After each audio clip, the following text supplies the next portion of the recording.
नमस्कार दोस्तों, OCA network में आपका स्वागत। लोकसभा चुनाव में अंतिम दौर का जो चुनाव प्रचार था, वो अब से कुछ समय पहले 5 बजे थम गया है। शोर अब बंद हो गया है। घर-घर जाकर के लोग संपर्क कर सकते हैं, वोट माँग सकते हैं, लेकिन जो आधिकारिक तौर पर चुनाव प्रचार का समय था, वो 5 बजे समाप्त हो गया है। अब अंतिम चरण का मतदान 1 जून को होगा और 1 जून को ही एग्जिट पोल भी आने हैं, संकेत मिल जाएंगे सरकार किसकी बनने जा रही है।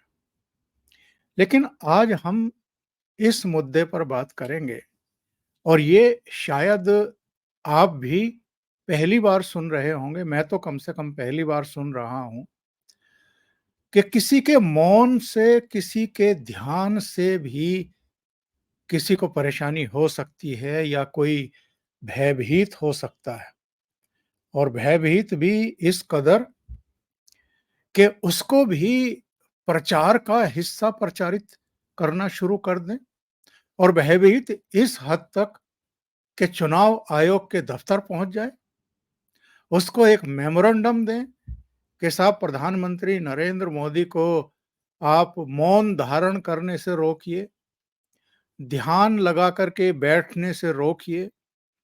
और एक राज्य की मुख्यमंत्री ममता बनर्जी वो कहे कि अगर प्रधानमंत्री का जो ये ध्यान है, ये जो मौन है, अगर इसको टेलीविजन चैनलों पर दिखाया गया तो मैं चुनाव आयोग से इसकी शिकायत करूंगी। एक अजीब सा माहौल नहीं आपको देखने को मिल रहा देश में? ये हम कैसे दौर में आ गए हैं? मैं प्रधानमंत्री नरेंद्र मोदी की रैलियों और रोड शो की संख्या देख रहा था। जब से ये लोकसभा चुनाव का प्रचार कार्य शुरू हुआ है, नरेंद्र मोदी ने सर्वाधिक 158 रैलियां की हैं, 158 रैलियां की हैं पूरे देश में। 14 रोड शो किए हैं उन्होंने देश के अलग-अलग शहरों में। अब इतनी सघन कैंपेन के बाद कोई आदमी अगर 48 घंटे के लिए, 45 घंटे के लिए कहीं एक स्थान पर जाकर के, शांति की जगह जाकर के अगर मौन रखना चाहता है, ध्यान रखना चाहता है, शांति से बैठना चाहता है, तो भी विपक्षी दलों को और उनके विरोधियों को शांति नहीं है। इसमें भी मतलब वो भयभीत दिखाई दे रहे हैं, इसमें भी उनको परेशानी है। और ये कोई पहली बार तो है नहीं कि प्रधानमंत्री इस तरीके से ध्यान लगा करके कहीं बैठे हैं या मौन धारण करके एक तपस्वी की भूमिका में कहीं बैठे हैं। पिछले साल भी, पिछले साल नहीं मतलब 2019 में भी वो केदारनाथ गए थे, रुद्र गुफा में बैठे थे जाकर के और वहां पर वो रहे थे। करीब 48 घंटे उन्होंने वहां भी बिताए थे। इसके अलावा भी वो पार्वती कुंड जा चुके हैं, जागेश्वर जा चुके हैं।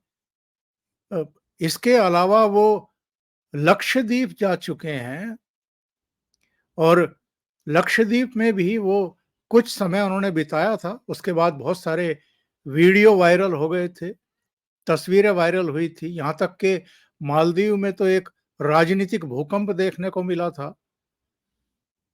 तो ये जो इस तरह की तस्वीरें होती हैं प्रधानमंत्री नरेंद्र मोदी की, ये उनके विरोधियों को इतना विचलित क्यों कर देती हैं? ये लोग इस कदर परेशान क्यों हो जाते हैं प्रधानमंत्री नरेंद्र मोदी से? ये कम से कम मेरी समझ में तो आज तक नहीं आया है। क्या इनको कोई रोक रहा है? जाके बैठ जाइए, आप भी कहीं ध्यान लगाइए, मौन होकर के बैठिए, थोड़ा-सा शांति भी मिलेगी इससे। मैं चलिए इस विषय पर आने से पहले मैं आपको बता दूं, प्रधानमंत्री नरेंद्र मोदी ने तो 158 रैलियां की हैं पूरे देश में, 14 रोड शो किए हैं। अमित शाह ने 115 रैलियां की हैं। जेपी नड्डा ने भी 87 रैलियां की हैं। राहुल गांधी ने जो रैली की है उनकी संख्या 65 है। तो कहां 65 और कहां 158 प्रधानमंत्री नरेंद्र मोदी की। करीब करीब 3 गुना समझ सकते हैं आप। 3 गुना नहीं तो 3.25 गुना तो हैं ही जो प्रधानमंत्री नरेंद्र मोदी ने की है। अखिलेश यादव ने भी 69 जनसभाएं या रैलियां की हैं। तो मैं ये कह रहा था कि इनको विपक्षी दलों को आखिर परेशानी क्या है? भाई नरेंद्र मोदी सिंगापुर जा रहे होते, थाईलैंड जा रहे होते, किसी नाइट क्लब में जा रहे होते या कहीं मसाज करा रहे होते या छुट्टियों पर चले जाते कि चलो अभी 4 जून में तो समय है, 4 जून को रिजल्ट आएंगे, तब तक चलो मैं छुट्टियां मना लेता हूँ, कहीं इटली चला जाता हूँ या यूरोपियन कंट्रीज में चला जाता हूँ या कहीं ठंडी जगह चला जाता हूँ, कहीं पहाड़ों में जा कर के बैठ जाता हूँ, घूम लेते हैं। ऐसा तो है नहीं। वो ध्यान लगाने के लिए गए हैं। पिछले साल भी गए थे, इस साल भी गए हैं। और जब हम ये प्रोग्राम कर रहे हैं तो इससे करीब करीब 40 मिनट पहले वो कन्याकुमारी में उनका हेलीकॉप्टर लैंड हुआ है। और ये जो जहां प्रधानमंत्री अब अगले 48 घंटे रहेंगे, ये विवेकानंद रॉक मेमोरियल है। और यहाँ पर महान कवि तिरुवल्लुवर की प्रतिमा भी है। और 1 जून को दिल्ली रवाना होने से पहले प्रधानमंत्री नरेंद्र मोदी इस प्रतिमा का भी दर्शन करने वाले हैं। इसके अलावा भी उनका कार्यक्रम मिला है। इस कार्यक्रम के तहत वो भगवती अम्मान मंदिर में दर्शन भी करेंगे, पूजा भी करेंगे। और 1 जून की शाम को उनका दिल्ली लौटने का प्रोग्राम है। 1 जून यानी जिस दिन मतदान हो रहा होगा और जिस दिन एग्जिट पोल आ रहे होंगे। और जानकारी ये मिली है कि इस 45 घंटे के उनके प्रवास के दौरान जो लगता हुआ समुद्र है वहां पर आवाजाही प्रतिबंधित होगी। और करीब करीब 2000 पुलिस कर्मियों को उस पूरे एरिया की सुरक्षा के लिए लगाया गया है। तो अब ये सवाल उठता है साहब कि प्रधानमंत्री के हर मोमेंट पर, हर किसी दौरे पर, हर एक कार्यक्रम पर ये नुक्ताचीनी क्यों? कल अभिषेक मनु सिंघवी, रणदीप सुरजेवाला, कुछ दूसरे कांग्रेस के नेता चुनाव आयोग पहुंच गए ये शिकायत करने के लिए कि साहब नरेंद्र मोदी कन्याकुमारी पहुंच रहे हैं, वहां मौन साधना करेंगे, ये मीडिया में आएगा, ये तो आचार संहिता का उल्लंघन है।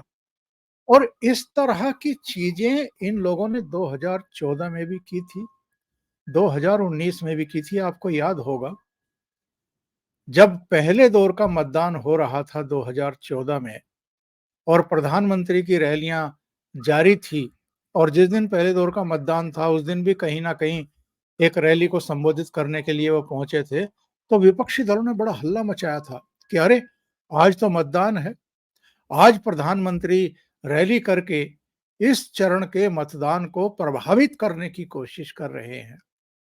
तो भाई आपको किसने रोका था? आप भी करते।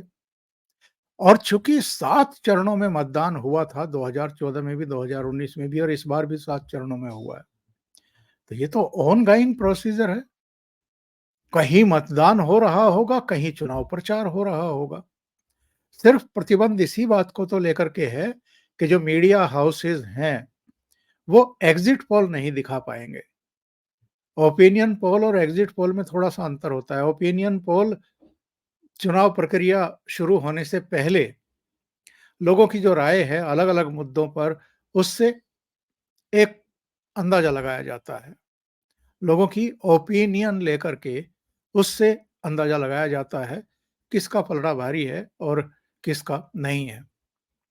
एग्जिट पोल में ये होता है कि जो मतदान करने के बाद मतदान केंद्र से बाहर आ रहे होते हैं, उनसे वैसे ही, अभी तो ईवीएम से वोटिंग होती है, पर वो लोग पूछते हैं, किसी ना किसी तरीके से उनका मत पड़वाते हैं बॉक्स में कि साहब आप किसको वोट दे करके आए हैं, बस हमें बिना दिखाए इसमें डाल दीजिए। तो एग्जिट पोल में ज़्यादा ऑथेंटिकेशन माना जाता है कि वो ज़्यादा सच्चाई के करीब होता है। अब 1 जून को ये होगा।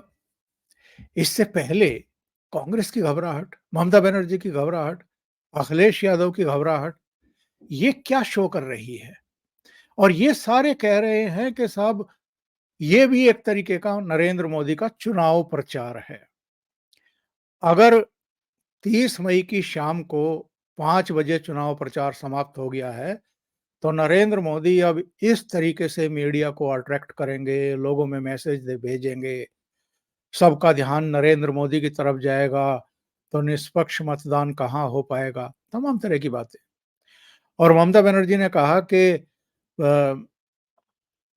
कोई भी कहीं भी जा सकता है, ध्यान कर सकता है, क्या कोई ध्यान करते समय कैमरे लगाता है?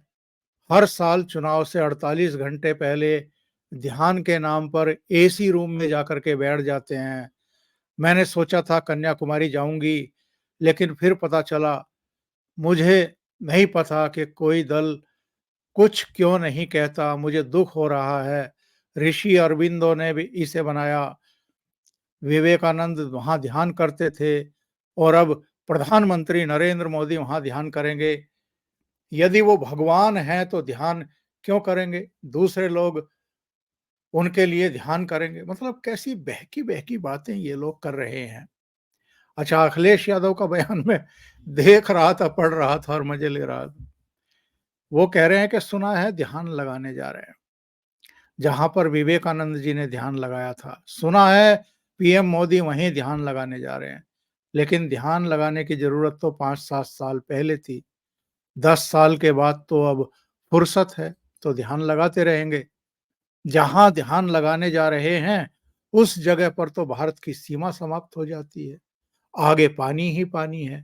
पता नहीं हमारे पीएम कहाँ चले जाएँगे।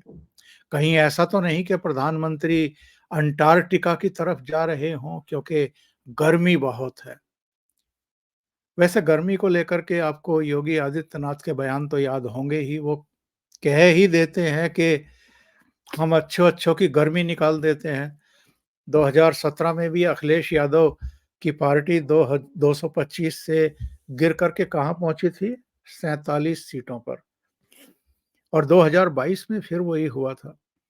111 पर अटक करके रह गई थी और इनके सहयोगी जितने भी थे वो सब 124-25 पर अटक करके रह गए थे। योगी फिर मुख्यमंत्री बन गए। 2014 के लोकसभा चुनाव में भी इनकी 5 ही सीटें आई थी, यानी गर्मी निकल गई थी। 2019 में भी इनकी 5 ही सीटें रही थी लोकसभा की 80 में से। तो गर्मी किसकी निकली? और ये किस तरह की लैंग्वेज है? कल रात मैं और अनुपम मिश्रा बात कर रहे थे, मुद्दा तो कोई और था। लेकिन प्रधानमंत्री का कन्याकुमारी का ये दौरा अचानक ऐसे ही हम डिस्कस करने लगे। और चूँकि उस समय तक ममता बनर्जी की प्रतिक्रिया आ चुकी थी, इसके अलावा कांग्रेस का प्रतिनिधिमंडल भी चुनाव आयोग पहुँच चुका था कि साहब इस पर रोक लगाइए। मतलब किसी के मौन पर, किसी के ध्यान पर भी आप रोक लगवाने के लिए अब चुनाव आयोग जाएँगे। ममता बनर्जी कह रही है कि मीडिया अगर इसकी कवरेज करेगा तो मैं शिकायत। हद हो गई मतलब। ये कैसी डेमोक्रेसी की बात करते हैं? तो किस तरह का उस समय हमारी चर्चा में भी एक आलम था, एक माहौल था। ज़रा सुनिए। आप बताएं ओंकार जी, नरेंद्र मोदी क्या मेडिटेशन के लिए 1 हफ्ते बाद नहीं जा सकते? उनको भी मजा आता है इनको छेड़ने में, उनको भी मजा आता है। आप देखिए 31 को कह दिया हम मेडिटेशन जा रहे हैं। अरे ममता बनर्जी ने तो सिर्फ बयान दिया है साहब। रणदीप सुरजेवाला, अभिषेक मनु सिंघवी को लेकर चुनाव आयोग पहुंच गए, लिखित शिकायत दर्ज करा दी। उन्होंने कहा कि साहब 31 के बाद एक साइलेंट पीरियड है, इसमें कोई चुनाव प्रचार नहीं कर सकता। उनका कहाँ कर रहे हैं? तो उन्होंने कहा मेडिटेशन करेंगे, वो चुनाव प्रचार है। उसके बारे में बात होगी वो चुनाव। अब ये भी देखिए बहुत मजेदार बात है, क्या नरेंद्र मोदी 1 हफ्ते बाद मेडिटेशन नहीं कर सकते थे? उनको भी इसी समय करना था मेडिटेशन। अच्छा, वो मैसेज भी देना चाह रहे हैं। मैसेज ये देना चाह रहे हैं कि साहब चुनाव तुम्हारे लिए चुनाव है। हम तो 2 दिन पहले ही चुनाव छोड़ दिए। तुम 1 तारीख कह रहे हो, हम तो 30 31 पहले ही छोड़ दिया मैंने साहब चुनाव। हम जा रहे हैं, हम तो चले हमारे ध्यान लगाने। तुम लोग हार वार के रहो तो हम आते तब तक। तो मतलब वो भी, उनको भी देखिए, वो बैठे बैठाए एक तीर से 2 शिकार किया उन्होंने। एक तो उन्होंने ये दिखाया कि साहब तुम लोग चुनाव में लगे हो, मैं जा रहा हूं ध्यान लगाने। ये अपने आप में कितनी बेइज्जत करने वाली बात है कि जहां हर आदमी गले तक चुनाव में फंसा है, उन्होंने कहा अच्छा ठीक है, चुनाव ना लड़ते रहो, मैं चला ध्यान लगाने। और दूसरा ये कि साहब अब वो उसको लेके परेशान है। पिछली बार केदारनाथ में उनके पिक्चर्स आ गए थे, वीडियो आ गया था। अब सब परेशान है कि साहब अब ये बीच में आ जाएगा तो क्या होगा, तो कैसे होगा। तो मेरा ये मानना है कि नरेंद्र मोदी साहब के मेडिटेशन वाले प्रोग्राम के बारे में मीडिया जब बताएगा तब बताएगा, बताएगा नहीं बताएगा वो सामने आएगा। लेकिन कांग्रेस और ममता बनर्जी के सौजन्य से ये बात जितनी ज्यादा प्रचारित हो सकती थी हो गई। मैं सर फिर से सवाल कर लूं अपने दर्शकों से कि नरेंद्र मोदी को चुनाव के 48 घंटे पहले मेडिटेशन की क्या जरूरत थी? और अगर मेडिटेशन कर भी रहे हो तो ऐसे कह क्यों रहे हो? उन्होंने इनको से छेड़ दिया है। इन्होंने एक तो ये बताया कि तुम लोग भाग दौड़ रहे हो चुनाव में, वोटिंग डे भी भागोगे, हम कहीं अपना विवेकानंद रॉक पे अपना ध्यान लगाए बैठे होंगे। तो एक तो तुमको तुम्हारी हैसियत बताई। दूसरे, उन्होंने ये बात कह के एक तरह से फिर से इनको छेड़ दिया है। और आप देखिए कैसी तड़पड़ाहट आपको नजर आ रही है। अभी इन्हीं में से कोई बहुत बड़ा पॉलिटिशियन निकलेगा और मोदी के बहाने सनातन को गाली देने लगेगा, और उसका असर आपको सातवीं चल पे नजर आएगा। तो प्रधानमंत्री के तो विजुअल आने शुरू हो चुके हैं। वो एक मंदिर में है, भगवती अम्मान मंदिर में। इस समय वो पूजा पाठ कर रहे हैं, दर्शन करने के लिए पहुंचे हैं। और उनको एक फलों की टोकरी दी जा रही है इस समय। करीब 1 घंटे पहले वो लैंड किए थे और सीधे भगवती अम्मान मंदिर पहुंच गए हैं दर्शनों के लिए। और इसके बाद वो, जाहिर है, ध्यान या मौन जिस भी आप कहें। संजय निरुपम का एक ट्वीट में देख रहा था। संजय निरुपम ने क्या कहा है, कांग्रेस यहीं चूक कर जाती है। प्रधानमंत्री मोदी ध्यान करने जा रहे हैं और कांग्रेस उस पर आग बबूला हो रही है। फौज ताफा लेकर चुनाव आयोग में शिकायत कर रही है। ये अव्वल दर्जे की मूर्खता है। क्या पूजा ध्यान करना गैर कानूनी है? प्रधानमंत्री, क्या कोई भी व्यक्ति लंबे कैंपेन के बाद कुछ पल शांति और सुकून से गुजारना चाहेगा? सबका अपना तरीका होता है। कोई मेडिटेशन करके शांति स्थापित करता है, कोई वीड लेकर। विवेकानंद रॉक मेमोरियल एक पवित्र हिंदू स्थल है। वहां जाने पर ऐतराज करके हिंदू भावनाओं को क्यों आहत करना? धर्म का महत्व नहीं समझने वाले विवेकानंद का महत्व कभी नहीं समझ पाएंगे। और मिस्टर सिन्हा के नाम से है, इन्होंने भी एक ट्वीट किया है।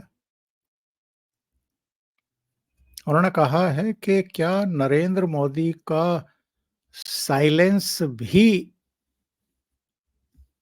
अपोजिशन को इस कदर परेशान कर सकता है? और ये ममता बनर्जी का बयान जिसकी मैं चर्चा कर रहा था, पीएम मोदी ध्यान कर सकते हैं लेकिन इसको टेलीविजन पर नहीं दिखा सकते हैं। अच्छा, टेलीविजन पर नरेंद्र मोदी दिखाते हैं या टेलीविजन चैनल वाले दिखाते हैं? आगे कहती हैं, क्या क्या ध्यान करने के लिए किसी को कैमरे की जरूरत होती है? ध्यान को टेलीविजन पर टेलीकास्ट किया जाता है तो चुनाव आयोग से शिकायत करूंगी। तो ममता बनर्जी को अब पहुंच जाना चाहिए चुनाव आयोग के साथ। ये तो टेलीविजन चैनल जो हैं उसको दिखा रहे हैं।